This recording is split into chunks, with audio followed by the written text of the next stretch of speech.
This is exactly right.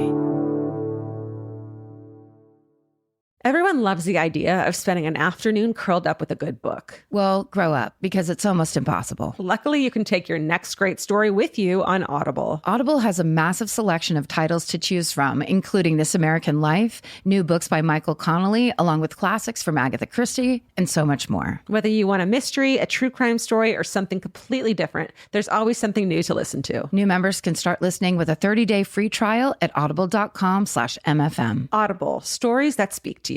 Goodbye. The Hulu original series Furious is now streaming on Hulu and Hulu on Disney+. Starring Emmy Rossum as Alice Black, Furious follows a rookie FBI agent on the hunt for Catherine, played by Lola Pettigrew, a mysterious and calculating female serial killer. While Alice upholds justice, Catherine kills for it, terrorizing the rich and powerful men of New York in her pursuit of vengeance. With secrets that change everything, Alice discovers there's a thin line between hunter and prey. Watch the Hulu original series Furious. Now streaming on Hulu and Hulu on Disney Plus for bundle subscribers. Terms apply. Goodbye. By now, you've probably heard of Reef. They've been making iconic sandals forever. But what you might not know is that they also make ridiculously comfortable everyday shoes. The Neptune is a lightweight, everyday slip-on shoe with a crushed back heel, so you can wear it traditionally or step on the heel and wear it like a slide. Lightweight, breathable, and easy to wear, the Neptune is the everyday shoe your feet have been waiting for. I feel like so often you have to sacrifice cuteness for comfort, which is so annoying because I want both all the time. Everything has to be cute, but also I'm old and I want comfortable shoes. So I feel like the Neptunes are the perfect answer to that. Yeah, I love how cushy they are. They're like, they go with everything. They're really cute, but your feet are like on little clouds. Check out the Neptune on reef.com and redeem 15% off your first purchase. Goodbye. Hello. Big news, everybody. The premiere episode of our new show, The Knife, a true crime podcast, is out now. If you love deep dives, empathetic storytelling, and the cases that stay with you long after the episode ends, this will be the true crime podcast for you. That's right. And now you're about to get an exclusive listen to their premiere episode. Hosts Hannah Smith and Patia Eaton take you inside the gripping story of Darun Henry, whose routine morning run took a sudden and terrifying turn, altering the course of her life. So sit back and enjoy the first episode of The Knife, the newest member of our Exactly Right family. And don't forget, once you listen to this episode and you love it, head over to The Knife's feed in your podcast app to check out the next episode. Trust us, you won't want to stop at just one. And while you're there, don't forget to follow, rate, and review. It really helps. Goodbye. This story contains adult content and language. Listener discretion is advised. So there was a silent moment between us where we were both trying to process what just happened. After you punched him? Yeah, like just a still moment where I was like, oh my God, I just punched a human in the face.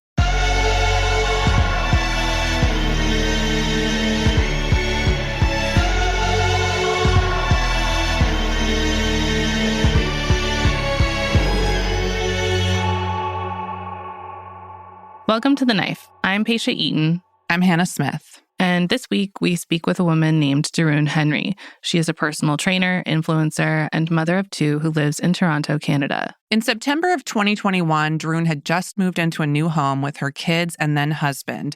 It was a nice, safe, family-friendly area of Toronto. And then on September 15th, she went for a jog at 11 a.m. in a park near her home and experienced something terrifying. We speak with Darun about her experience and the lasting impact of what happened to her, including a video of the incident that went viral. We will be back with you after the interview to give you some updates on Darun's story, which is still ongoing today. As a note, this conversation with Darun happened on October 14th, 2024. Let's get into the interview.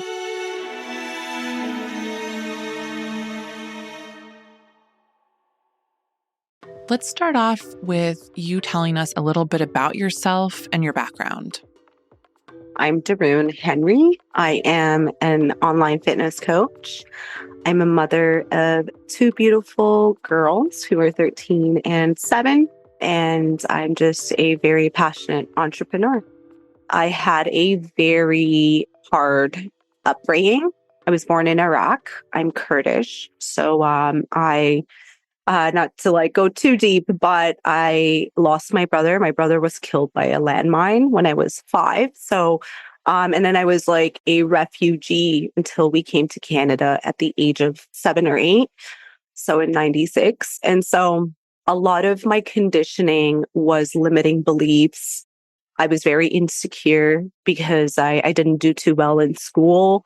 I never got like my university degree. I got pregnant at a young age. And so when I had my spiritual awakening and I was on my own personal development journey and I discovered who I am and how powerful I am and how limitless I am, I wanted to help women like discover that part of themselves regardless of what you've been through, that you can become the best version of yourself. And so, like, that's where my passion lies right now. Right before the attack, I would say I was at the peak of my career. I was just the happiest version of myself. In September of 2021, Darun and her family had just moved into a new home in Brampton, a city in the Greater Toronto area. Darun was delighted to find out that she was in walking distance to Massey Park, which is a small park that sits in the middle of a heavily trafficked area, but still feels remote due to the density of the trees. So she started to do her daily workouts at Massey Park.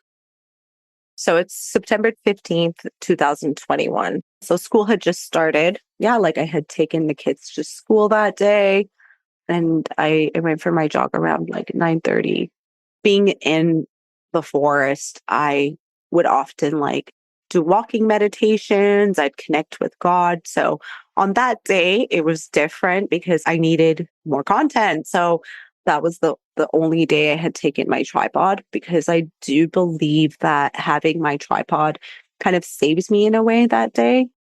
I believe I got there around 9:50-ish. I shot content. I took pictures for about 20, 30 minutes. I was getting the right shots. I had my jump rope with me that day. So I was jump roping. So, when is the first moment that you thought like something is wrong? Yeah. So this was towards the end of my workout. So it was around 11 a.m. when I saw an elderly man who was maybe like 80 years old with a walker. And I saw him walking very slowly. And I actually noticed a random person. I noticed he was walking very slowly behind the elderly man, like almost as if he was just like with him, but you can tell they weren't together. I found him a little suspicious because he was dressed in all black, like black sweatpants, black sweater, a fitted hat, and he was wearing a mask. It was a pretty warm day. It was September 15th. I was wearing shorts, so it was kind of like unusual to see somebody dressed like in a hoodie and like sweatpants and just fully covered and also like wearing a COVID mask. Not a lot of people wore the masks outside in the parks. So I noticed him immediately as he was walking. I had his bike, but he wasn't on his bike. Like he wasn't riding his bike. He was walking. They passed by, right? Like they left. And I just continued doing what I was doing. And then at this point I was stretching and, looking at the sunshine, shining through the leaves and just breathing and yeah, I was stretching and I felt this like immense pain in my hamstrings. And like something told me to bend over, like to stretch my hamstrings. And when I bent over, I literally saw him through my legs. So I jumped and, I was off to the side of the walking path so that people can pass by me. And when I bent over, I saw him like through my legs, literally. He was like right behind me, maybe 8 feet away. And I jumped, I turned around. I wasn't scared though. I just thought he was on a walk It because was just, I didn't know there was someone there. yeah. I had no idea. I was wearing these headphones, so I couldn't hear anything. And when I turned around and he was directly right behind me, my tripod was on, like it was on the ground. And I think that I don't think he was sure that like if it was recording or not. It wasn't recording, but he did notice my tripod. And then when I turned around, I said, "Oh, I'm so sorry." Like I was just like, "So sorry I'm in your way," right? Even though there's a huge walking pathway, like you could go around me, like there's no reason you should be directly behind me. And so like that's when I realized, oh, like he really was trying to get really close to me, but I like caught him before he got too close. And as soon as I said sorry to him, he was very strange. He was just like, didn't say anything. And then looked at my tripod and was like asking me if I did YouTube. He's like, "Oh, do you do YouTube?" And I was like, no. I couldn't really hear him because he had his mask on. So then I was like, what are you saying? And then he was like, "Do you do YouTube?" And then he took his mask off. So he put it down to below his chin. And he kept asking me if I did YouTube. And I said, "No, I don't do YouTube." He's like, are you a fitness instructor?" I was like, "Yes, I'm a personal trainer." He's like, "Well, can I get your information, like my Facebook or like my socials?" And I was like, no, like I only work with women." And then I just kind of like looked at him like, "Walk away, like go now." And so like I was just getting annoyed of him. Like the conversation probably took like 30 seconds. And so I was waiting for him to walk off. And I was like, "No, like I only work with women. You can't have my information." And so he got the point, and it was in that moment, like he didn't say anything more. He just put his mask back on. And in this moment, I realized, oh my God, he is going to try and rape me, because he looks around, he looked in my eyes. And in that moment, I felt that realization, like that moment where you're like, I'm in danger. Like something bad is going to happen to me right now. And like, I have to like fight. So I went into fight mode immediately, because he looked around, he put his mask back on, and then he came to strangle me. So he came at me with his hands to strangle me. But before he could get to me, I crossed him. So I punched him with my right arm, my right fist. I punched him in his jaw. Like I don't know. I don't remember how hard it was. I mean, in that moment, I'm sure I punched him really, really hard. Not enough to knock him out, but he was shocked. So there was a silent moment between us where we were both trying to process what just happened. Like After you punched him?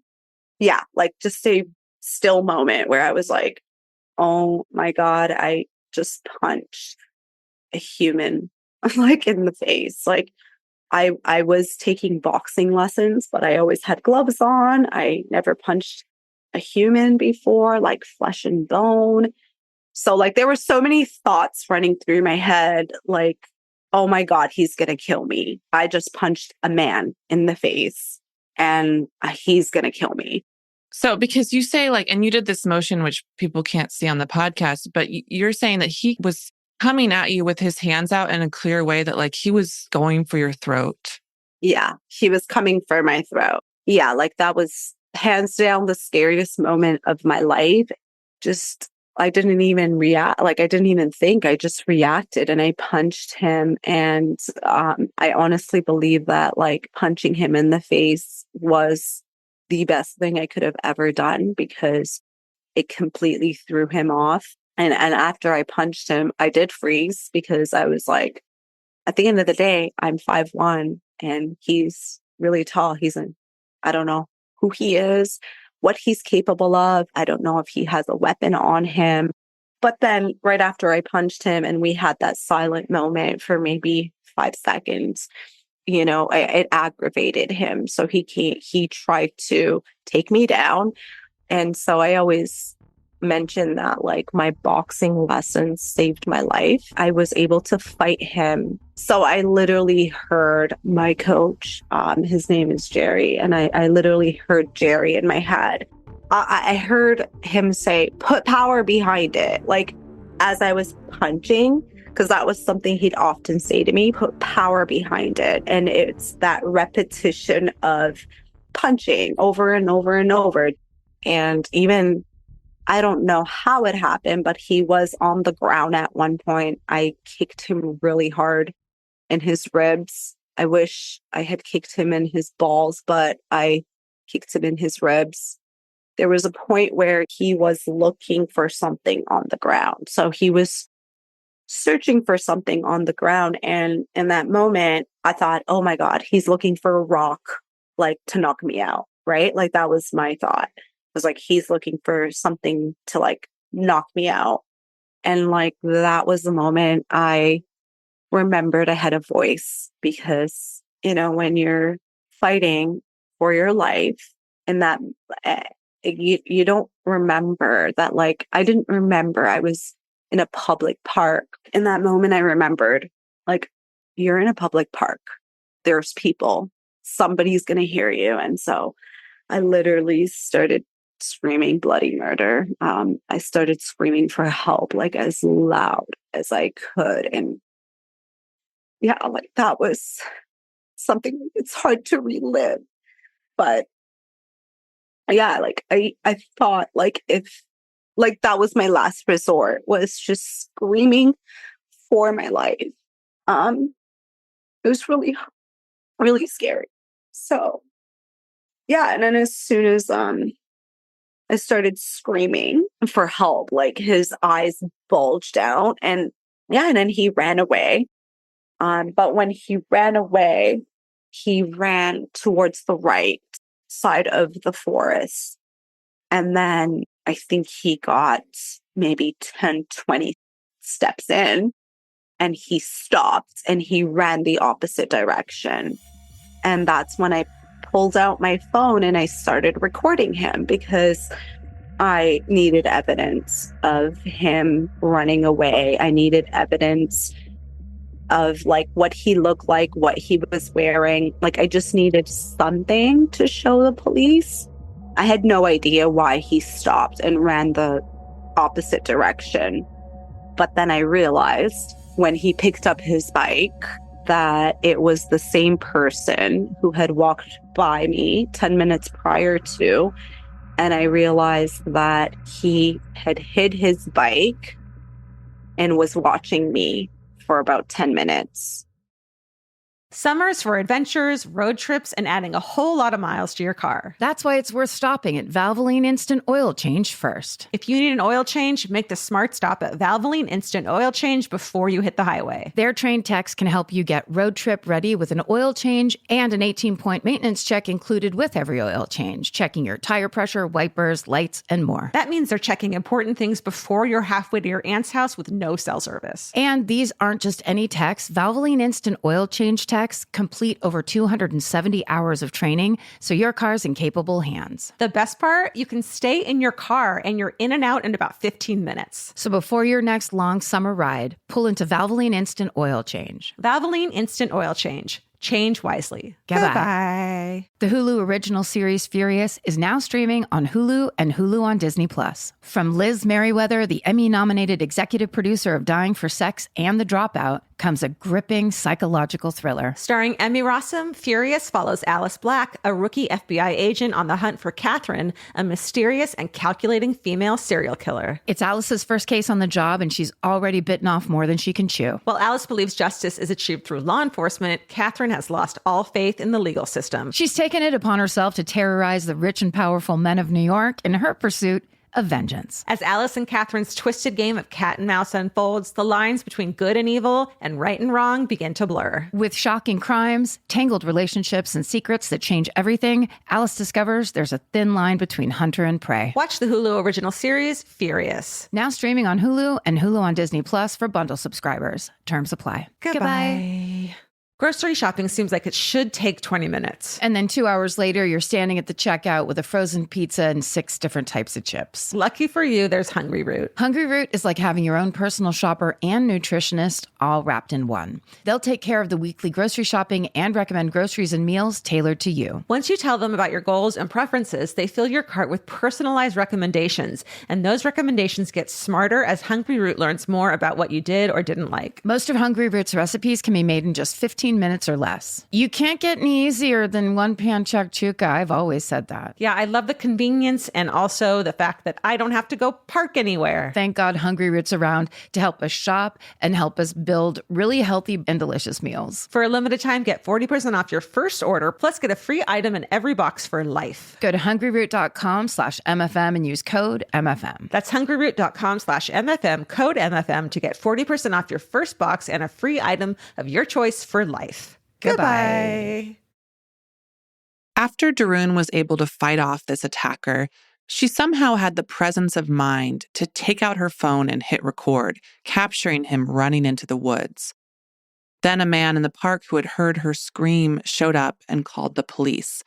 The following moments were a blur for Darun as multiple police officers and her husband arrived at the park. When I had somebody there, like I was able to just kind of like break out of that shell, and I went into shock immediately. I just started wailing. Like I couldn't help it. Like I just started screaming. There was a lot of police around, and that police officer showed up within 2 minutes. He was there. The search started immediately. They were looking for him because we gave a description. But yeah, he got away with it. Yeah, and then I somehow walked back home. My street was filled with police cars, and my neighbors had no idea what happened. There was just a lot of police in the area, and they kind of gave me a minute. And when I got home, that's when like the shock just kept getting worse. When I was realize what just happened. The first thing I did was go to the bathroom and puke.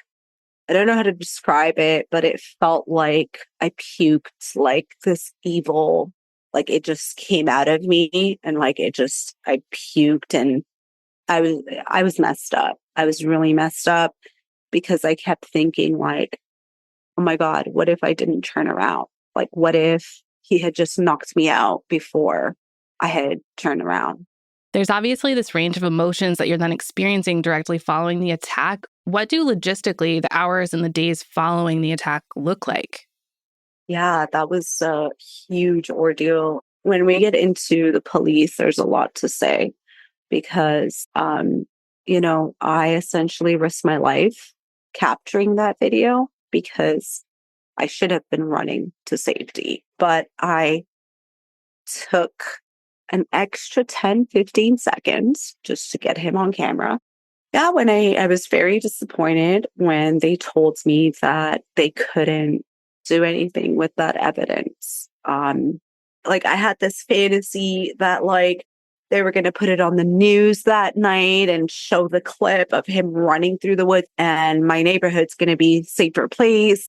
Maybe somebody can recognize him. And I was so disappointed and so shocked when the police were no, we can't do anything with that evidence. What was their reason when they said we can't do anything? Why?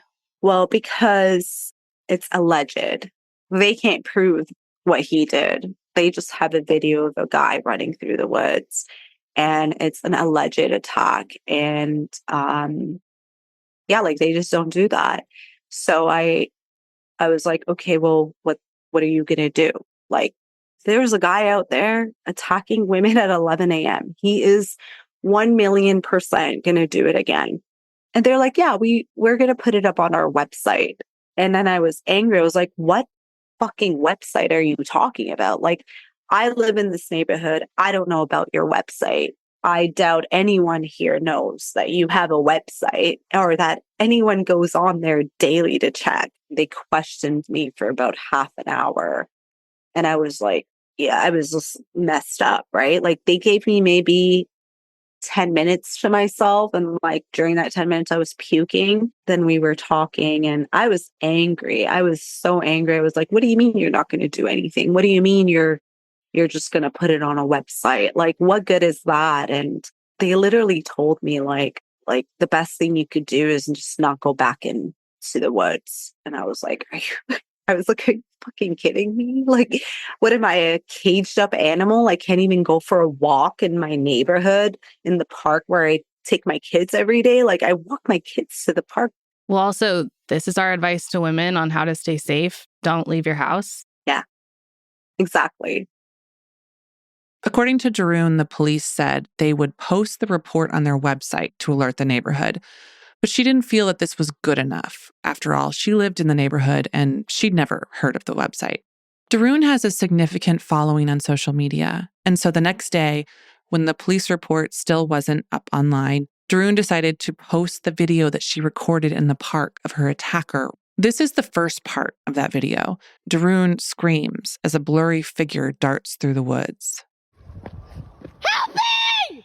Help me! This guy tries to attack me! I have you on video, you piece of I just punched him in the fucking face!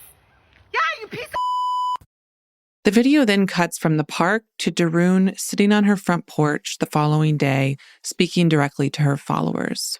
I want to make this video for my predator. I want him to know that when I punched him in the face, I wasn't scared at all. I wasn't scared. I'm crying because he fucking took my sanctuary from me.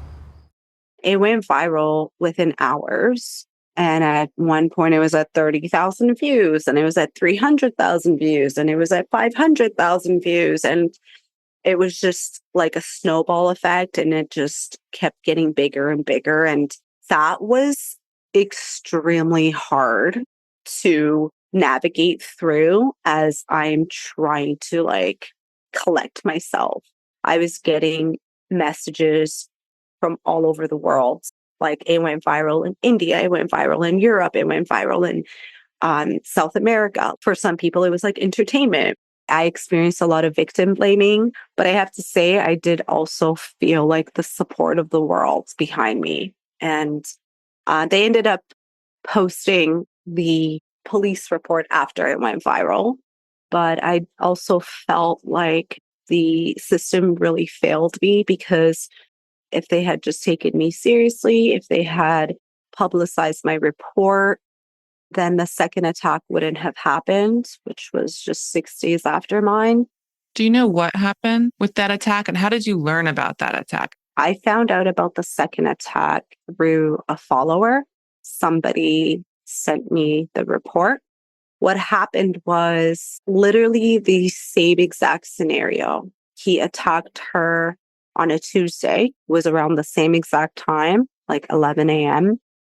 It was in another nearby park. He was on a bike, same thing. He was dressed in sweats, but he had escalated it to, he had taken a knife, so a box cutter, to this next attack. After the second attack, Darun was asked to come into the police station and look through a series of photographs to identify the attacker. He was like the second last picture. So I had to like go through all those pictures. But as soon as his picture came up and I looked at his eyes, this energy rushed over me, and like every cell in my body screamed and was like, that's him. Like, I knew it was him because of his eyes, because I can never forget that look he gave me right before he came to strangle me. And, you know, even though it was a picture, I felt those emotions. And then after they made me go through that, they were like, well, we have a disturbing question to ask you. I was like, what? And they were like, did he steal anything from you? Like, are you missing anything? And I was like, no, I'm not missing anything. But when they told me, like, they found him, he had a backpack on him and he had a bunch of women's items in there. And they told me that he goes out there looking for the opportunity to attack And then that he is also a trophy keeper. So then he keeps something from his victims. And when they said that to me, I realized that when I thought he was looking for a rock to knock me out, he wasn't actually looking for a rock. He was looking to steal something to keep as a trophy. 19-year-old Paul Youssef of Brampton was charged this week with assault with a weapon, and assault causing bodily harm in connection to 2 alleged incidents, Henry's and another that happened 6 days later, that incident taking place at nearby Jayfield Park. Law enforcement was able to identify and charge Paul Youssef. We don't have any information about the other victim, as she was a minor at the time. Paul Youssef was arrested on September 28, 2021. Darun now had a name for her attacker, and while she waited to see what would happen to him, she tried to continue living her life. I didn't sleep for maybe 2 weeks. I just couldn't. Although he wasn't successful, I went through a lot of the after effects. You know, it's interesting to use this word successful, and I know what you mean by it, because he wasn't able to, do what he planned to do, which when you were in that moment was very clear to you. Looking in his eyes, you knew what he wanted to do. Yeah. It's still just like he still attacked you. Mm-hmm. You still had to go through that experience. He wasn't successful, but he was successful in breaking me and, making me feel violated. I still feel very violated. For the first 2 weeks before he was caught, I went through this intense, PTSD where I felt like he was in my kitchen every night. Like I couldn't even go downstairs to get a glass of water because I felt like he was just there. There were many times where I would just be sitting on my front porch and a man would walk by and I thought that man was going to come attack me and I would just run back into my home. The PTSD was so intense that I literally jumped one day and almost freaked out on an elderly man at the beach. Something that's important to note, in Canada, you are not allowed to carry a weapon or any tool that is specifically for the purpose of self-defense, which would include pepper spray. It was difficult for Darun to feel safe out in the world, even during the day. After all, she'd been attacked in a public park at 11 a.m. She feared something like this would happen again, knowing her only recourse, if it ever did happen, would be to fight. One of the triggers I have is that when a man is walking towards me and making eye contact, I get triggered. Or if there's somebody behind me, I will get triggered and it will bring back that moment and I'll go into defense mode. I didn't want to be touched, even by my husband. He couldn't even tap me on the shoulder without me jumping. I dressed in baggy clothes for weeks. My body I felt so violated. There's a lot that victims go through that is not talked about. Have you learned anything else about him throughout this process? What does he do for work? Oh, yeah. When we discovered who he was and it went public, I saw a few comments oh, I went to high school with this guy. So I went and I did my own research. I found out that he's Iraqi, which is crazy because I'm Iraqi. I found out that he's my own people, and that was very disturbing. And that was one thing I found out about him. A lot of the girls I spoke to from his high school, I think I spoke to 2 or 3 of them, all told me he was a creep and that he didn't handle rejection very well. Darun waited in anticipation to see what would happen to her attacker, Paul Youssef. The waiting, she said, was uncomfortable, but it was also not a new feeling for her. This experience flooded her with memories from a different incident that happened when she was a child. This is also not my first predator. When I was 11, I was groomed by my teacher, my drama teacher. like every kid wanted to be around him, like, because he was cool and he was, like if Mr. Talenko liked you, like you're cool. And I didn't know he was grooming me until he made it so obvious. And he was like, well, I have a question for you. Do you have pubic hair? I was like, whoa. And I was going through puberty. And like, I didn't even talk about that stuff with my own parents. So, like, for you to ask me as a teacher, I legitimately ran home that day. I think I answered him.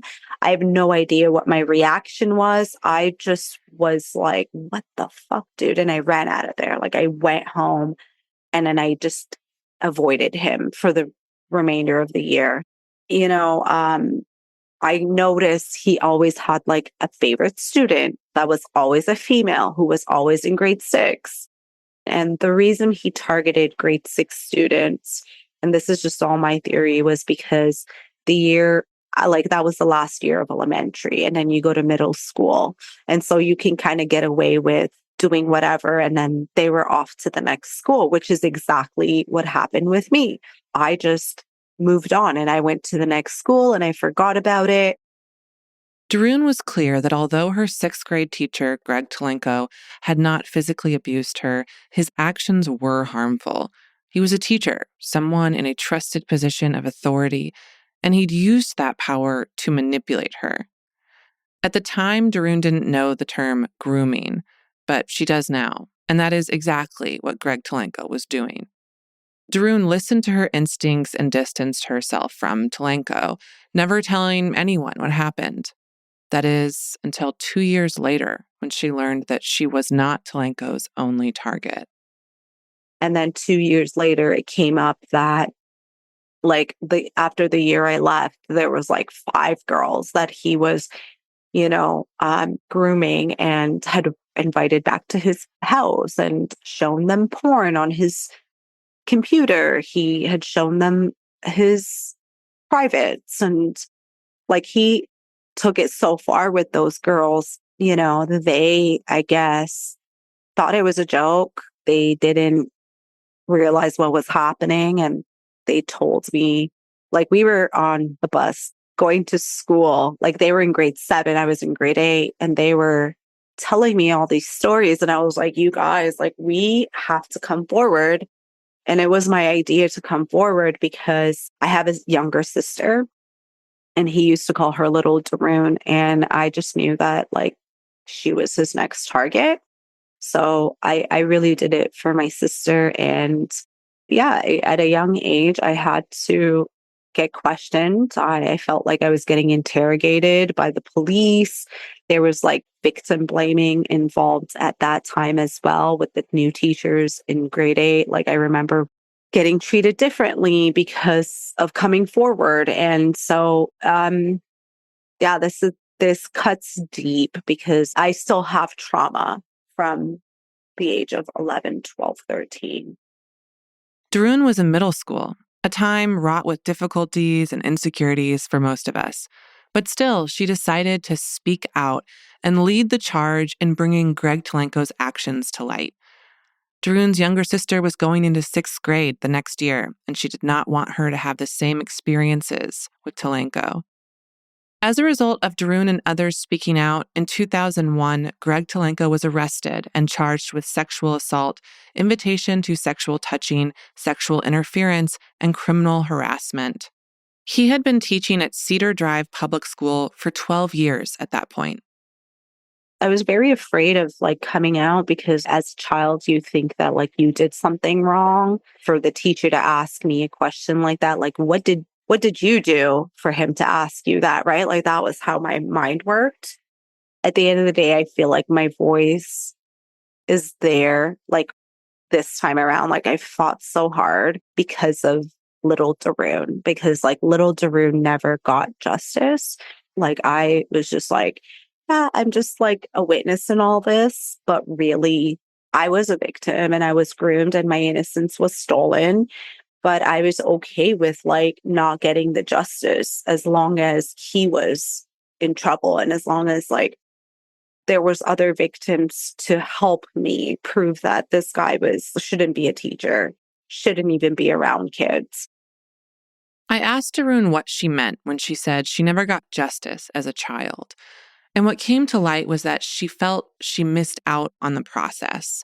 She wasn't considered a main victim in the case, which she understands. But as a result, her story wasn't part of the case, and she did not attend any of the hearings. She didn't get to see it. She was just left to process what had happened to her alone. As a result of this, even years later, she explained that she still has questions and she never really got closure. And when she was attacked on September 15th, 2021 in Massey Park, suddenly this incident from middle school came back into her mind. I actually thought about Mr. Talenko on my walk back home. Like, it happened immediately, like after the attack, and I was walking back home. I thought of him and I remembered that experience. It just came up and I was just so angry about the world. Like, I was just so angry. It just came up, I guess. It was just like that locked trauma that was still in there. It all came up. Darun spoke up in middle school and again as an adult after she was attacked in Massey Park. Her motivation: to warn others, to advocate for victims, and perhaps to make a big deal about something that is a big deal. Sometimes, though, you can do all the right things and still be let down. When I first spoke with Darun in the fall of 2024, she told me that she was still waiting to know the results of Paul Yusuf's case. I decided to see what I could find out. So I called the Peel Regional Police, and then they directed me to the Davis Courthouse in Brampton.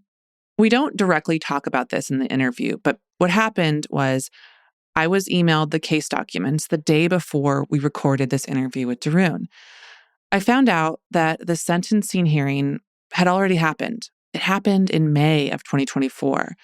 Paul Yusuf was sentenced to 4 months of conditional sentence, house arrest, and 2 years probation. I didn't want to spring this information on Darun during the recording, so I sent her an email the night before the interview with the case information. She later told me that while she is glad to have this information, it was also very difficult to receive, and it opened up a whole new set of worries for her. I have been waiting for 3 years. Nobody has updated me on anything. He only got 4 months of house arrest.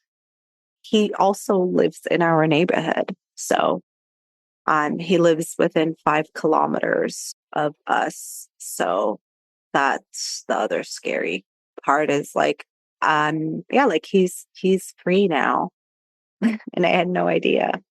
Yeah, I mean, I think it's pretty ridiculous that they didn't update you on all of that. Even just to keep you informed, I feel like that should have happened. I can't believe it. I legitimately had a mental breakdown last night when I saw your message. I was like, what? That is impossible. Like, how could they not tell me? I wasn't able to get a hold of anyone to ask them these questions, but it started, it was so shocking to me when I heard that because he attacked 2 people. Clearly he was past you, hid his bike, was watching you. And maybe it goes back to this idea of, was he quote unquote successful? And if he, because he wasn't, then he gets a lesser sentence. But it really brings up this question of justice, because how is that justice? Yeah, it's not. It's a nightmare. Yeah, like it's almost as if like you have to end up like dead in the woods for them to actually care or like do anything. And that's truly how I feel. Like, oh, you got attacked. Well, shit happens every day, Darun. Like, move on. Right? Like that's how I took it. Like, well, you're lucky enough you could fight, right? Like, you're lucky you got away. Like, it's all luck. It's like a game of luck. Like, I just kind of want to reiterate my message to women. And it's that you have a voice, right? And like that you're powerful and that you're stronger than you believe to be, and that you can also punch a man in the face and survive and that it's okay to freeze. I think that was one thing that like I felt like a lot of victims came forward and kept saying like, I wish I had your strength. I wish I had done something. But like I want to remind women that I also froze in that moment, like right after I punched him, and like that it's a very natural reaction to have.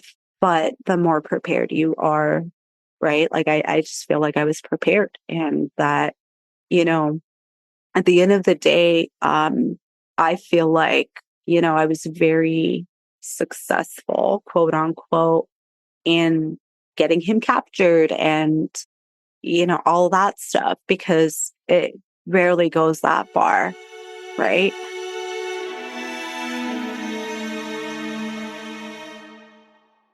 Summer's for adventures, road trips, and adding a whole lot of miles to your car. That's why it's worth stopping at Valvoline Instant Oil Change first. If you need an oil change, make the smart stop at Valvoline Instant Oil Change before you hit the highway. Their trained techs can help you get road trip ready with an oil change and an 18-point maintenance check included with every oil change, checking your tire pressure, wipers, lights, and more. That means they're checking important things before you're halfway to your aunt's house with no cell service. And these aren't just any techs. Valvoline Instant Oil Change techs complete over 270 hours of training, so your car's in capable hands. The best part, you can stay in your car and you're in and out in about 15 minutes. So before your next long summer ride, pull into Valvoline Instant Oil Change. Valvoline Instant Oil Change. Change wisely. Goodbye. The Hulu original series Furious is now streaming on Hulu and Hulu on Disney+.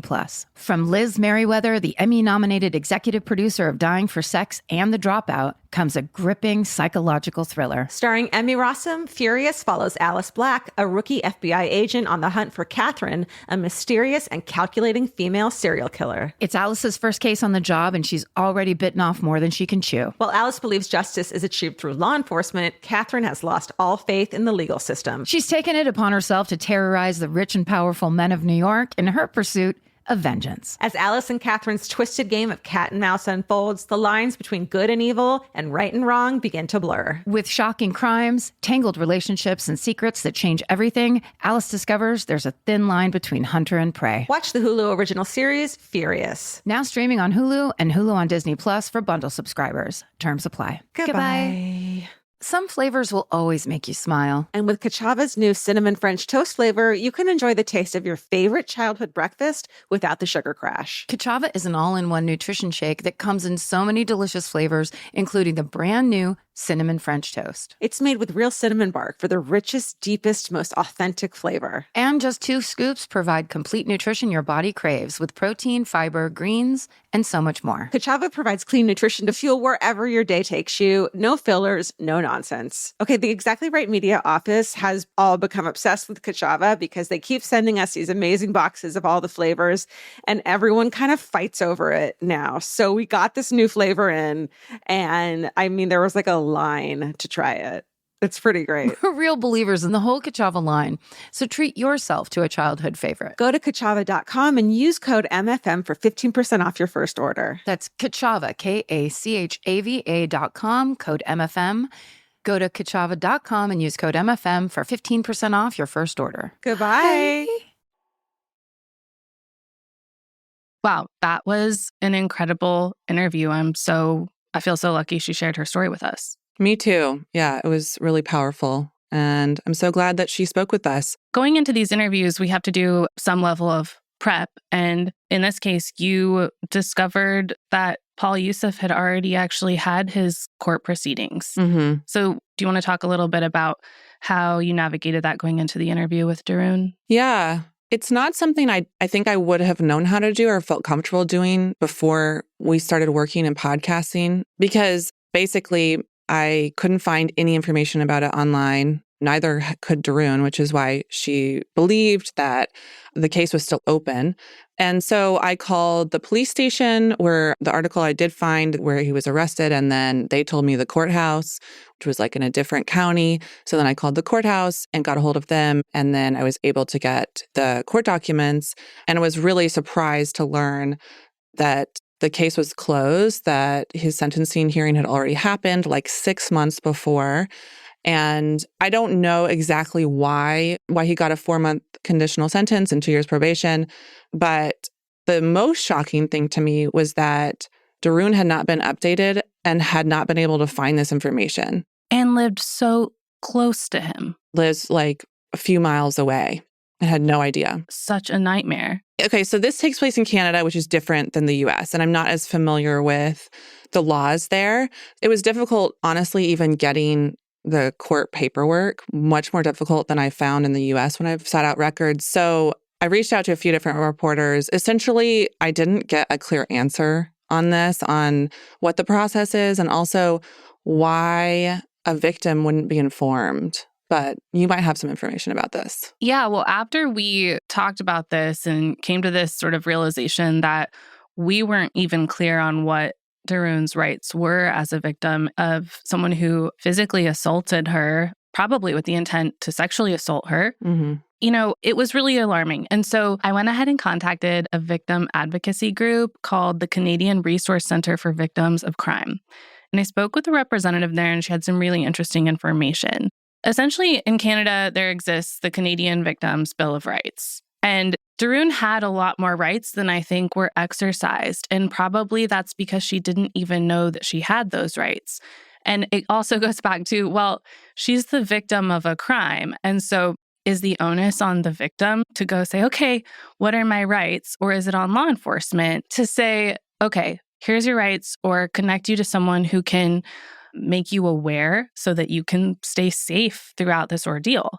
And basically, she has what's called a right to information, which is about the status of the investigation, the alleged offense, the location of proceedings, available services, right to protection, right to participation, which is conveying their views when decisions are made by authorities. Well, this is why I was shocked, because so many cases we've covered before, victims will get a chance to offer a victim impact statement at a sentencing hearing, which can influence a sentence on someone, right? If a judge hears that this was incredibly emotionally traumatic or whatever, that could be informative in sentencing. Well, if the victim is not informed about the sentencing hearing, they have no chance to offer a victim impact statement. Right. And I think, you know, Darun put it so well in the interview when she was talking about how, you know, this person attacked her in broad daylight.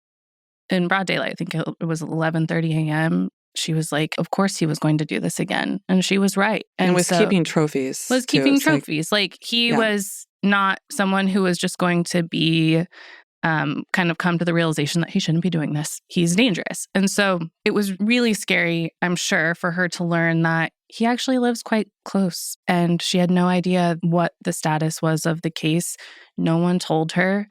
And she, it turns out, did have a right to that information. Now, when I spoke to the representative from this advocacy group, they said that it's not exactly clear whose job it is to say, here are your rights. But that if you are a victim of a crime in Canada, especially a violent crime, you should be able to ask law enforcement, what are some resources I can have access to? And they should be able to point you in this direction of either an advocacy group or paperwork that outlines your rights for you. And it's unfortunate, but it sounds like you do have to do some self-advocating to get that information. But it does exist. So, you know, it's not ideal, but I think that it's an important takeaway for anyone who might find themselves in an unfortunate situation like this, because I think had Darun known, she would have absolutely exercised those rights. Yeah, absolutely. You know, it's a good practice to, if you find yourself in that situation, to ask that of law enforcement. Who do I contact? What's the number? How often will I be updated? You know, ask all the questions. It's hard to also put that on a victim. When hearing Darun's story, it's like the shock even. Right. After this attack, she doesn't have the presence of mind to do that, I'm sure. But even to be able to reach out after, you know, one of the things that I feel like I've learned from trying to track information down, calling courthouses, calling police stations is like, you know, bureaucratic institutions are not just going to be like, here, let me help you and give you all this information. No. You just have to be like, okay, keep asking. Okay, well, you should contact this department. Cool. How do I do that? what would that website or that phone number be? You just have to ask a ton of questions, which it's unfortunate that's the case. But yeah. Yeah, you have to be kind of a bulldog about it. I mean, you and I have been contacting courthouses and looking for court records and reaching out to law enforcement for a long time now. But still, sometimes I have a really hard time figuring out, how do I get to this person? Oh, you have to go through this other person. And, pretty soon you're following up 3 times. And, for us working in podcasting, obviously that's a less important email than a victim. But I think the same bureaucratic nightmare exists where you're like, okay, but who do I call? What is the number? And they're like, let me look into that. Mm-hmm. Yeah. Well, that sounds like a really helpful organization. We should put that in the show notes. Yeah. They're also, there's no cost to utilizing their services. Oh, that's fantastic. Yeah. Do they serve all of Canada? I think they serve all of Canada, but I know they serve Ontario, and they help people who have experienced violent crime. They have a homicide support group. They really have a lot of resources that I didn't even know existed that are more specific. So the Canadian Resource Centre for Victims of Crime, I'm just reading from what it says on their website.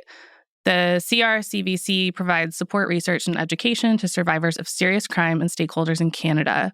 So reach out to them if you need victim advocacy. I think that it was so easy for me to reach them and hop on a call. I have no doubt that they would help point someone in the right direction. Love that. So if anyone is interested in reaching out to the Canadian Resource Centre for Victims of Crime, you can go to their website. It's crcvc.ca, and there's a contact us link, and that is how I reached them, and I heard back within a day. Amazing. Yeah, amazing. That was a great interview. Fantastic. We'll be back next week. All right, looking forward to it. If you have a story for us, we would love to hear it. Our email is theknife@exactlyrightmedia.com, or you can follow us on Instagram @TheKnifePodcast or Blue Sky @TheKnifePodcast. This has been an Exactly Right production, hosted and produced by me, Hannah Smith. And me, Patia Eaton. Our producers are Tom Breifogel and Alexis Amorosi. This episode was mixed by Tom Breifogel. Our associate producer is Christina Chamberlain. Our theme music is by Birds in the Airport. Artwork by Vanessa Lilac. Executive produced by Karen Kilgariff, Georgia Hardstark, and Danielle Kramer.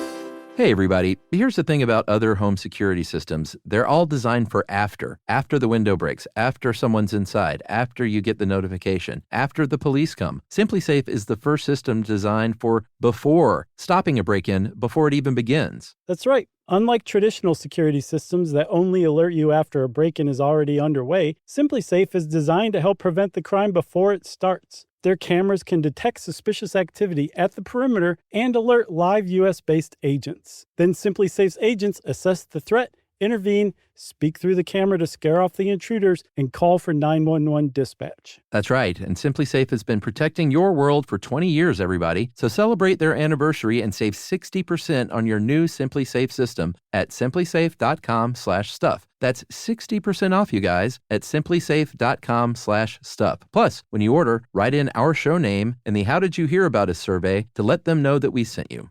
Don't forget, there's no safe like SimpliSafe.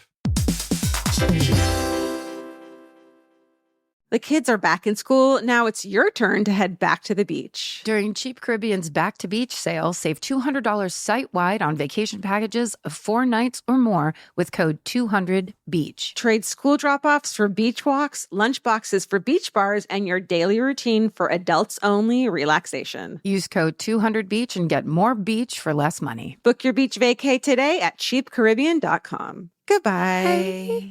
Capture your favorite summer feeling with Pandora Jewelry. Discover a collection inspired by the sunshine, freedom, and moments that make the season unforgettable. From sun-kissed metals to personalized pieces ready to be engraved with your summer mantra. Each design moves with you from beach days to golden nights and every memory in between. Shop Pandora Jewelry's new summer collection in-store or online at pandora.net and let your summer unfold. Goodbye.